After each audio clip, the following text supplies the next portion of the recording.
علامہ اقبال کی آخری کتاب تھی ارمغان حجاز۔ اس میں ایک نظم ہے ابلیس کی مجلس شورا۔ یہ نظم صرف نظم نہیں ہے بلکہ اس میں اسلام کے بنیادی نظام کے قیام کے خلاف جو قوتیں کار فرما ہیں ان کے چہروں کو بے نقاب کیا گیا ہے۔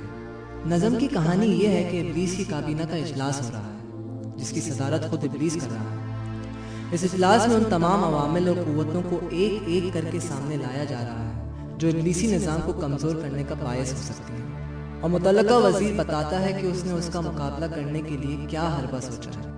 ان کی مجلس میں ایک سوال یہ اٹھتا ہے کہ جمہوری نظام کی پرورش اس حقیقت کی طرف اشارہ کرتی ہے کہ انسان اس نظام ملوکیت سے تنگ آ چکا ہے جس کو ابلیس نے قائم کیا تھا۔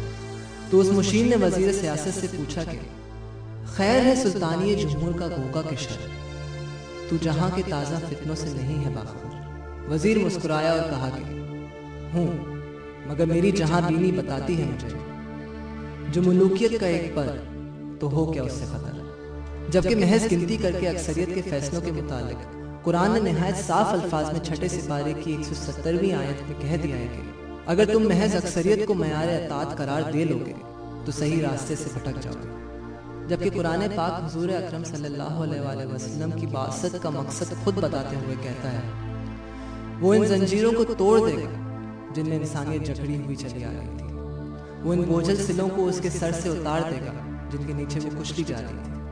مگر ہم ہے کہ ہم نے خود ہی تمام تر ابلیسی طریقوں کو خود ہی گلے لگایا ہوا ہے۔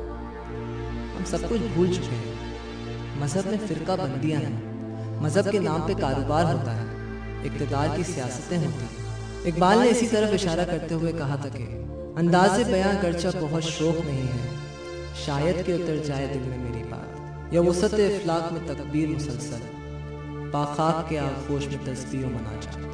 وہ مذہب مردان خدا آگاہ و خدا مست، یہ مذہب ملا و جماعات و نباتات۔ فرعون کے خلاف جو قرآن کی FIR ہے اس میں سے ایک بات یہ بھی ہے کہ وہ قوم کو تقسیم کر دیتا تھا، اور آخری بات وہ اکانومک سسٹم ہے جو قرآن نے اپنے دوسرے سپارے کی 219ویں آیت میں بیان کر دیا، جس قدر تمہاری ضرورت سے زائد ہے سب کا سب دے دو۔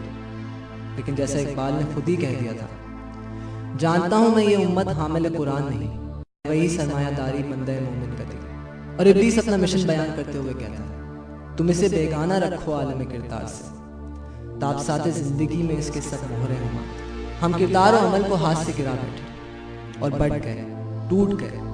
ہمیں ایک ہونا ہے تو کردار و عمل میں محنت کرنا ہوگی، سوچنا ہوگا، سمجھنا ہوگا۔